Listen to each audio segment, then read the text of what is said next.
Hey guys, it's Alex Taylor, student physical therapist assistant here at Deltec.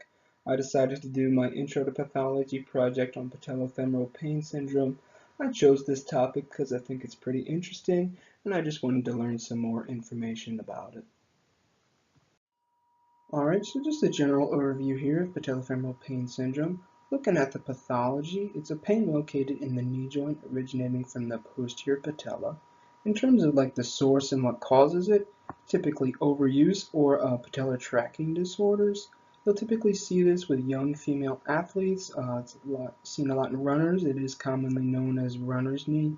So that overuse can cause just some wearing and tearing of the posterior patella, causing that pain. Or you could see the patellar tracking disorders in which the patella just does not glide right on the femoral condyles, causing a lot of friction and unwanted pressures on the posterior patella. So looking at the general objectives of this case study, I was seeing here that we're just determining the best outcomes for female patients with patellofemoral pain syndrome. Thought that was like the general overall goal they were looking for. In terms of a more in-depth goal, I think what they were looking at was hip strengthening versus quad strengthening, and which of the two would provide the best outcomes in terms of intervention. Okay, so looking into this case study a little bit, this was a randomized clinical trial in which the researchers utilized Microsoft Excel to randomize the patient groups. They were either assigned to one of two groups, the hip strengthening program or quadricep strengthening program.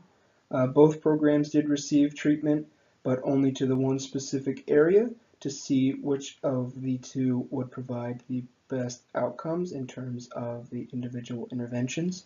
So the case study was 4 weeks in length, and it was just to determine which of the two programs would provide the best short-term outcomes. And so in terms of participants here, 58 women with knee pain were considered for this study. 33 were chosen, all of which were between the ages of 16 and 35. So they were all evaluated by a certified athletic trainer to see if they would be good participants for this particular study. There was inclusion and exclusion criteria to decide whether or not they were to be put in or kicked out of the study. So in terms of the inclusion criteria, we had anterior or retropatellar knee pain, so just any pain on the front or around the knee. Insidious onset of symptoms not related to trauma, so just any symptoms that weren't in direct relation to any type of trauma or blunt force to the area, or any pain with patellar compression, so any problems with just the compression of that patellofemoral joint may have caused some issues, or pain with palpation of the patellar facets, so all of which are inclusion criteria for patellofemoral pain syndrome because they are all in direct line to symptoms.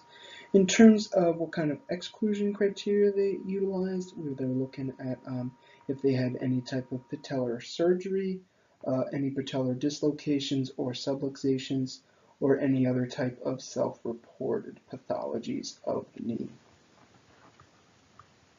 Alright, so looking at the instrumentation, they used outcome measures and also a few secondary measures. So the main outcome measures they used was the visual analog scale. That we'll get in later in terms of the outcome measures that were utilized to determine kind of like the pain scale of what was going on, and it was kind of the main thing they used to see what kind of outcomes they had for both the hip program and the quadricep program.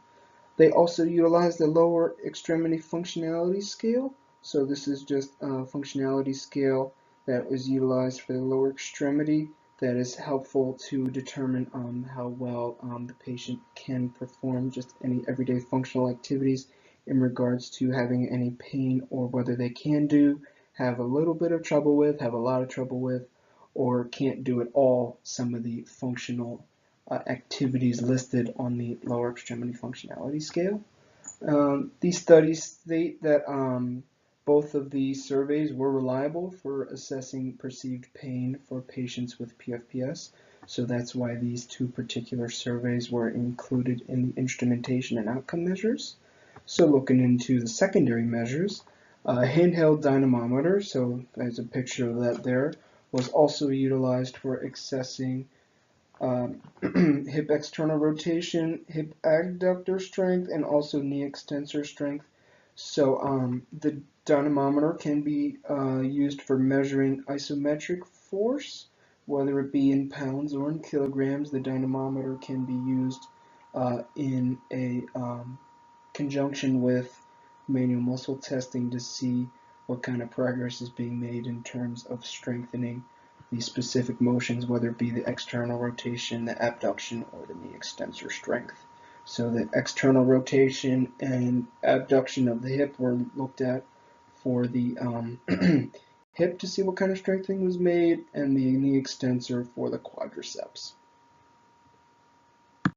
So looking into a little bit of treatment here, participants performed exercises 3 times a week, and once a week they had an investigator watch over their form, make sure they were doing it at home correctly, and they did twice a week at home these exercises as well. So the hip group specifically targeted the hip musculature, while the quadriceps targeted the quad musculature. So after the 4 weeks, in terms of outcomes, there was the visual analog scale, which showed a standard deviation pain in the hip group, which had a greater reduction in pain than the quadricep group. However, the quadricep group, they had this was after 4 weeks, so after 8 weeks, the quadricep group did go significantly down, while the hip group did plateau. So the hip group was better short term, while I think the quadricep group was a little better long term. So there was also improvements in hip abductor and external rotator strength at the hip. All encompassing, I think every participant did demonstrate improved subjective function. Okay, just to kind of sum everything up here, I think hip strengthening was a much more effective way to treat this pathology in the short term, but quadricep strengthening also was effective just a little bit more in the long term.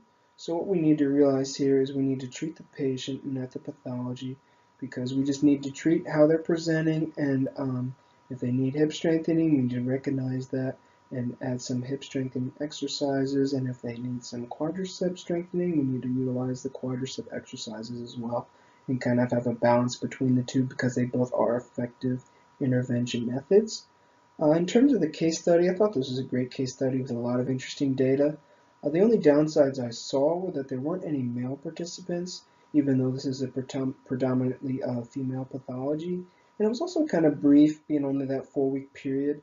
Being a little longer would have made it a little more in-depth, in my opinion. But overall, I thought this was an awesome case study.